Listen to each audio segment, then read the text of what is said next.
Hi guys, it's Isa. I am going to give you a tour of my new succulent grow light. I will post the link to this grow light below. I got it from Garden Supply and it's their grow light. It's a T5 fluorescent full spectrum, so I'll give you the link. Before that, I kept my succulents under much less intense grow lights, which I have in my two previous videos. So here they are. And I will just give you a quick overview. So let's start over here. So the grow light right now is approximately 1.5 feet away from the plants, which is quite a distance, but I am sort of getting them acclimated. So that's why. So right over here is my Aeonium Schwarzkopf. Behind him is an Echeverria Chris. The flowers are, I have purchased it with the flowers, so I cannot take credit for those. Right here is an Echeverria bonissima, and Chuck from Ceriscapades has identified this for me, so I appreciate that, Chuck. Right here is my Echeverria Neon Breakers, which also showed up in my previous video from other grow lights. Let's see, this is a pachypythum blue haze, and I had also purchased it with a flower, which is kind of floppy. I think the grow light is a bit intense for it, but nevertheless it is going to bloom with a red kind of bloom, so or pink, so let's see what happens with that. So right here is the graptopetalum paraguense, or the ghost plant. As you can see, I have beheaded the parent plant and I am waiting for it to root. And here are two babies. This is probably the best propagator I can think of. So, going back to the front here, this is my Echeverria Lola. It seems to be liking this level of grow light. It's doing great. And over here is the Echeverria topsy-turvy, Echeverria harmsii. It's doing well. I think it likes to grow light at this level.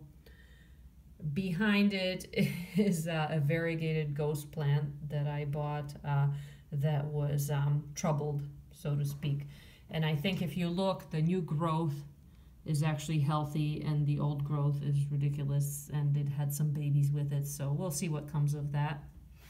Going back to the front here, you have the, I believe this is a pachyphythum Ganzhou, but I am not sure if it's a pachyphythum, but it's called Ganzhou. And this, when you see it at the big box stores, it loses a lot of leaves pretty quickly. So I picked the best one. My goal is for it not to lose leaves. So we'll see. Over to the next row, this is my Echeverria Black Knight. It keeps shooting out flower spikes. I bought it with flower spikes, chopped them off. Now it produced new flower spikes. But you can see that due to the grow light, the flower spike is not growing any higher. And in fact, it is crisping to a nice crispy, so I don't think it's going to actually bloom. And then the smaller one is kind of not growing. So I think it's getting used to the light, and the light is too intense for the flowers. And right behind it is my pink moonstones, Pachyphythum oviferum rosea. And these guys are loving this light. They are doing better than they ever have before. So good for them. And over here I have the Echeverria chroma little guy. I think he really likes the grow light at this level. He is doing very well. So right now we are going to see the 4 etiolated plants that I have to make some decisions for. These etiolated under the old grow lights. So first is my Echeverria Lola. It had etiolated, it was too far from the light, and it was a light of lesser intensity. I really like this plant. It was one of my first plants, and you can see that the rosette up top is very compact, and it's not classic etiolation where it's really sparse and the leaves are really puny up top. I don't really want to behead this. I want to get another Lola and see how it develops under this light. I think I'll keep this one like it is. Right next to it is the Echeverria Compressor Caulis. And this one will definitely be getting beheaded in short order, because if you look, it has etulated under the old lights just ridiculously. So that one will be beheaded. And right in the back there is the Echeverria nodulosa painted lady.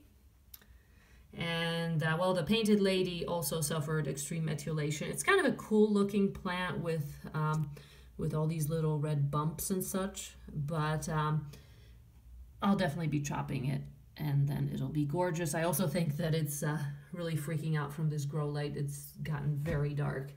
And my last etulated plant is right here, my poor Graptoveria opalina. I really like this plant. I talked about it in another video. I got it from Mountain Crest Gardens. It's lost like one leaf so far. I don't know if I'm gonna chop it. I really like it. It's just one of my faves. Right behind here is a pachyveria royal flush that was being completely neglected in the shade on a windowsill because I ran out of room. So right now it's getting a chance at some glory. Here in the front is a graptopetalum Vera Higgins Alpenglow. This plant was given to me as a baby by one of my best friends when I moved into my new place, and it is doing extremely well. It loves the grow light. It's getting color. It's supposed to be a much darker color than this. Just going back here real quick, I missed the crassula. I believe this is, it's not a string of buttons, it's some other crassula, but it's definitely it started getting etulated. I had it in the windowsill, but you can see that the new growth here, like right here and right here, is no longer etulated, so it likes this grow light. Over here is a tiny little Echeverria that I bought that did not have a name. I think it may be an Echeverria minima, but I am not sure, so if anyone knows, please let me know. I'd like to find out. So 2 more to go. This is a Sedum Dollfie lime green. It really likes this level of grow light. It started growing this little offshoot over here. It's a beautiful color. I really like it. And this last one is a graptopetalum pentandrum murasaki. And it hasn't etulated under the old grow light, and I can tell that it's loving the new one because it's actually looking much healthier. The leaves are developing much more quickly.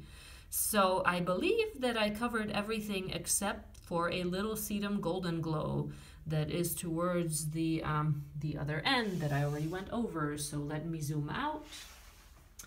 A little bit of a panoramic view here.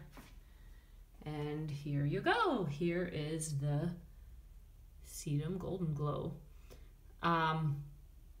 So that is it. Thank you very much for watching. I will keep you posted about the choppings and how the etulation's doing, etc., etc. So, and again, I'll put stuff about the grow light in the description. Thanks, guys. Bye.